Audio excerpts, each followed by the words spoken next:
ओम शांति। 13 नवंबर। बहुत नशा चढ़ा रहे हैं बाबा। मैं तुम्हारे लिए हथेली पर बहिश्त लेकर आया हूँ।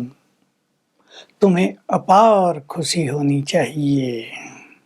जैसे किसी के माँ बाप विदेश से आए, बच्चे बहुत खुश होते हैं। हमारे माँ बाप हमारे लिए बहुत अच्छी सौगात लेकर आएंगे। मैं तो तुम्हारे लिए स्वर्ग की सौगात लेकर आया हूँ। हथेली पर स्वर्ग लाया हूँ। अब स्वर्ग तो दुनिया है, वो हथेली पर कैसे आएगी? ये कहावत है। जैसे हनुमान के लिए कहा गया ना, पर्वत कोई उठा लाया, माना बहुत बड़ा काम कर लिया। उसको कहते हैं पर्वत उठा लेना। बाकी पर्वत को कोई उठाया थोड़ा ही जाता है। तो तुम बच्चों को अथाह खुशी में रहना चाहिए। अथाह खुशी उसे रहेगी जो बेहद का संन्यास लेंगे। वो ये बातें हैं जो सदा सर्विस में तत्पर रहेंगे, दूसरों को ज्ञान देते रहेंगे, रास्ता बताते रहेंगे, तो अथाह खुशी में रहेंगे। बेहद का संन्यास, विकारों से भी संन्यास।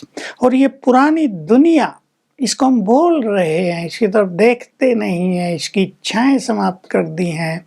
ये इस पुरानी दुनिया का संन्यास कहलाता है।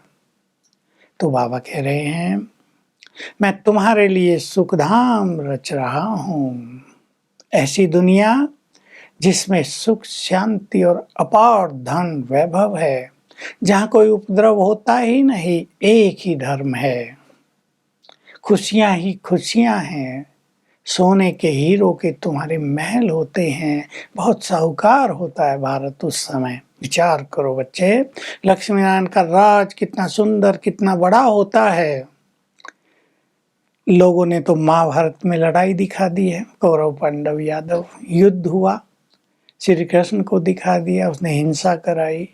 मैं हिंसा नहीं करा सकता, मैं तो सुप्रीम सोल हूँ। तुम्हें भी डबल अहिंसक बना देता हूँ। काम महाशत्रु है। सबसे बड़ी हिंसा तो वो है जो हर व्यक्ति कर रहा है। तुम तो शिव शक्ति सेना हो, गुप्त वॉरियर हो। तुम्हारी कहीं लड़ाई नहीं है, तुम्हारी लड़ाई है माया से। तुम इस पे विजय प्राप्त करते हो और राजाई प्राप्त कर लेते हो। उन्होंने लड़ाई से राजाई प्राप्त नहीं की, राजयोग से राजाई प्राप्त की। भगवानोवाच है, मैं तुमको राजयोग सिखाता हूँ, तुम्हें राजाओं का राजा बनाता हूँ। ये श्री कृष्ण ने नहीं कहा। श्री कृष्ण की आत्मा जब 84 जन्म लेकर अब यहाँ आ गई है, मैं उसके तन में प्रवेश करके तुम्हें ज्ञान दे रहा हूँ। मैं उसे भी कहता हूँ, तुम अपने जन्मों को नहीं जानते हो, तुमने 84 जन्म लिए हैं। मैं तुम्हें तुम्हारे सारे जन्मों का राज बताता हूँ। तो ब्रह्मा को भी सब समझ में आ गया है, यही तो वो आत्मा है। तो मैं तुम्हें राजयोग सिखा रहा हूँ, राजाई देने के लिए। गुप्त बात है। तुम्हारा राजयोग है अपने को आत्मा समझकर मुझ परमपिता परमात्मा से योग लगाओ, बुद्धि लगाओ। ये बड़ा गुप्त है। लोग तो समझते हैं महाभारत युद्ध तो होने वाला है। उन दिनों तो बहुत चर्चा होती थी थर्ड वर्ल्ड वॉर की, अब तो सामने आ गई है। बॉम्ब्स बन गए हैं, विनाश तो अवश्य होगा, क्योंकि जो भी हथियार बनते हैं वो यूज होते हैं, और बॉम्ब्स का यूज होना माना सर्वनाश।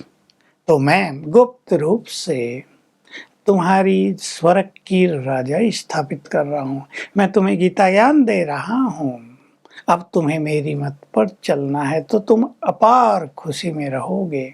बच्चे भी कहते हैं, बाबा बहुत दिनों के बाद आप आए हो, हम कब से आपको बुलाते थे। हे पतित पावन आओ, हे दुख हरता आओ। अब आप आए हो तो हम आपकी ही मत पर चलेंगे। तो बाबा बहुत अच्छी तरह बार बार हमें सिखा रहे हैं।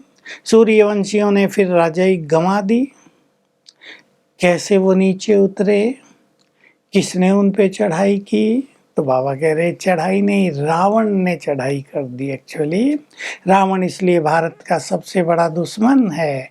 हर वर्ष रावण को जलाते हैं। रावण राज सारी दुनिया पर हो गया है।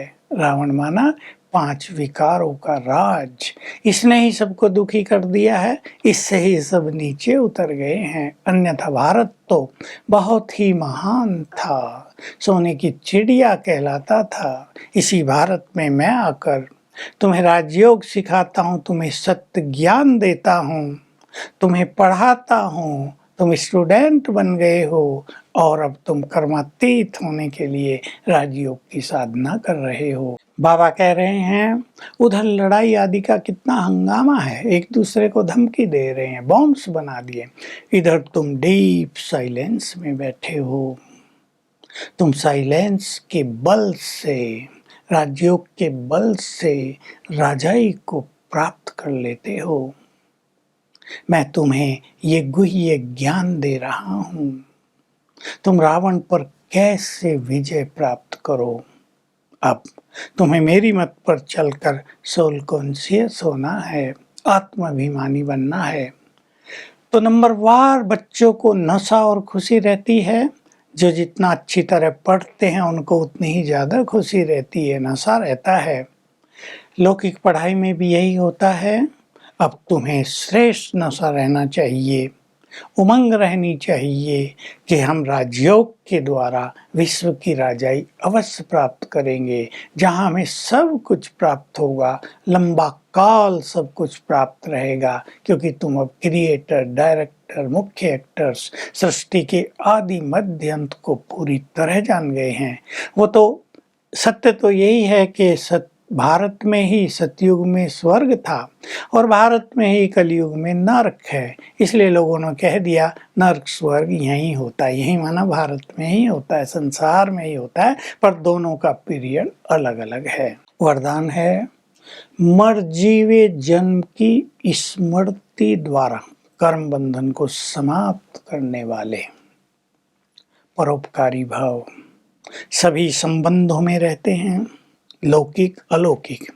कईयों को ये संबंध बंधन लगते हैं, फ्री नहीं है कुछ भी कार्य करने के लिए।